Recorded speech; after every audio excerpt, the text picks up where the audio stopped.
If you've ever wanted to learn how to paint botanicals in less time while still capturing detail and be able to fill the pages of your nature journal with confidence, then this video is for you.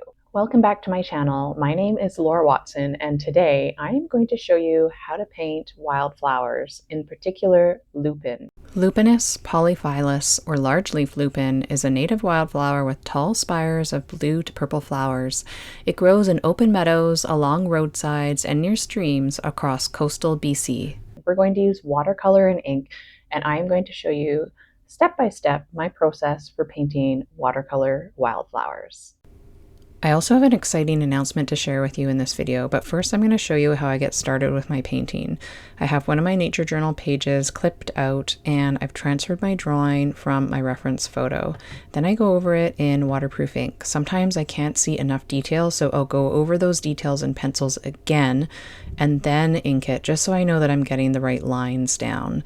Once I've finished inking, I erase my pencil lines and I'm ready to mix up all my paint. Now I'm going to share a quick announcement with you before we get back into seeing all the steps I take to complete this painting. In this video, I'm also collaborating with Jaclyn Baer Art, and she is going to show you how to paint lupin using gouache. So if you're interested in seeing two ways how to paint lupin, then make sure you check out her video linked in the video description below as well. Today I want to introduce you to Jaclyn Baer, an artist and YouTuber from Southwest Colorado. She paints in plein air, creates botanical illustrations, and even sews products for other artists like her Silky art sling. Her channel is all about reconnecting with nature through creativity. Check out her video linked below. Alright, so I am going to show you how I paint the rest of this beautiful watercolor lupin, and I'm actually painting Silky Lupine, which is Lupinus sericeus, which is a different type of lupin than the one I showed at the beginning of the video and grows in the interior grasslands of BC, and that's where I used to live. So I wanted to show you both types. They really aren't too different, and what I am doing here is the first part of my three-step painting method. Step 1 of the three-step painting method is to create base layers using warm and cool colors. A subject like lupin is really good to demonstrate this because it already has fairly defined warm and cool colors on the flower. Depending on the subject I paint, I use wet on dry or wet into wet washes, but they always end up being somewhat of a mixed wash, which means that I add two colors together. So I have a cooler blue purple and a warmer blue purple. The cooler color is a violet mixed with a light blue, and then the warmer version has a pink mixed into it. And you can see I'm painting wet on dry here, and then I'm blending out the color. So the other thing I do in step 1 is that I only add color to a portion of each shape, then I rinse my brush and blend it out so that each shape of my drawing has a bit of color variation, like an ombre effect.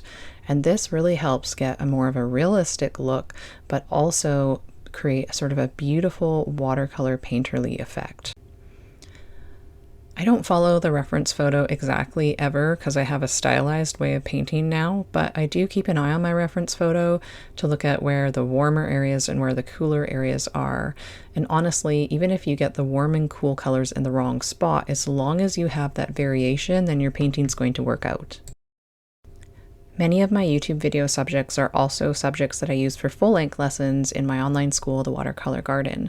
This lupin painting will be a full-length step-by-step class in the Watercolor Garden that I will be posting in the next week or so. I want to make sure that I do not overpaint my subject, so again, you can see I don't add paint to the entire part of the shape, just a portion, and blend it, and then I continue doing this to paint in the rest of the flowers, the stem, and the leaf to complete step 1. If you're enjoying this method of painting, then I have a free guide that I think you'll really enjoy. It's linked in the video description below, free to download, and it just gives you more information written out with pictures on my three-step painting method and how I choose colors and my approach to botanical painting in general. If you are enjoying this video, then don't forget to like it and subscribe to my channel. Click the bell icon so that you get notified whenever I post new videos. Now I am just about finished step 1, and step 2 is to add veins and contour lines with dry brushing. I also add markings during step 2 if what I'm painting has markings on it. I'm using a 00 brush and my puddles are fairly dry now, so it's great timing to do dry brushing. And even though some subjects don't actually show like veins or contour lines, I still add them in. They get layered in between step 1 and 3, so it's not too obvious in the end, and it really helps add shape and form to your subject.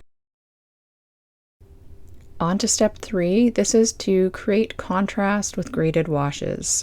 Now, I use usually the 00 brush again, sometimes a number 2 brush. It's only in small areas, so I want to make sure I'm clear that I never cover up all of step 1 and 2. I like to leave a lot of it showing, and then I'm really just adding contrast to create depth and drama, which brings your subject to life during step 3. So I add some paint wet on dry, then I rinse my brush, dab it on the paper towel, and use the clean damp brush to blend out the edge of the color.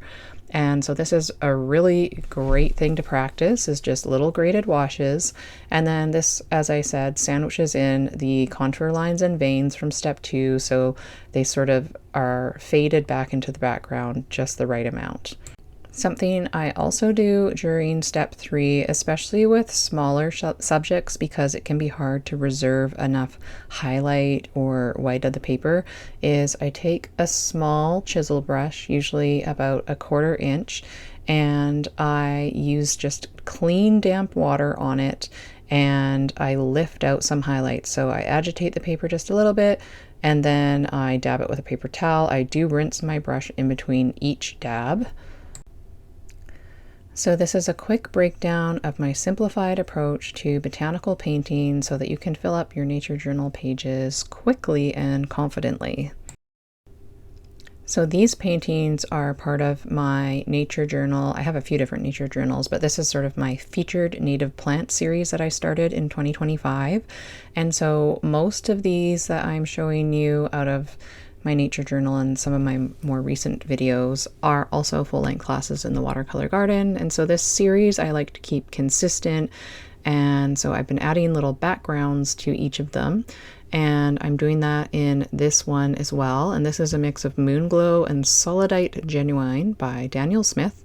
And I really like to create a delicate background that fades out. So I do not add the background all the way to my inked border. I like to fade it out. So again, great practice for wet into wet wash, as well as fading out your edges. And I like to make sure that the wash is always lighter towards the top of the flower and darker towards the bottom of the flower.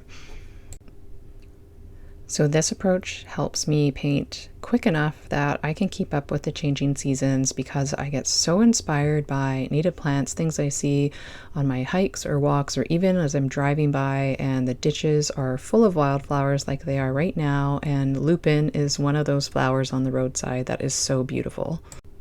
Don't forget to check out Jaclyn's video as well. She is painting lupin but using gouache rather than watercolor.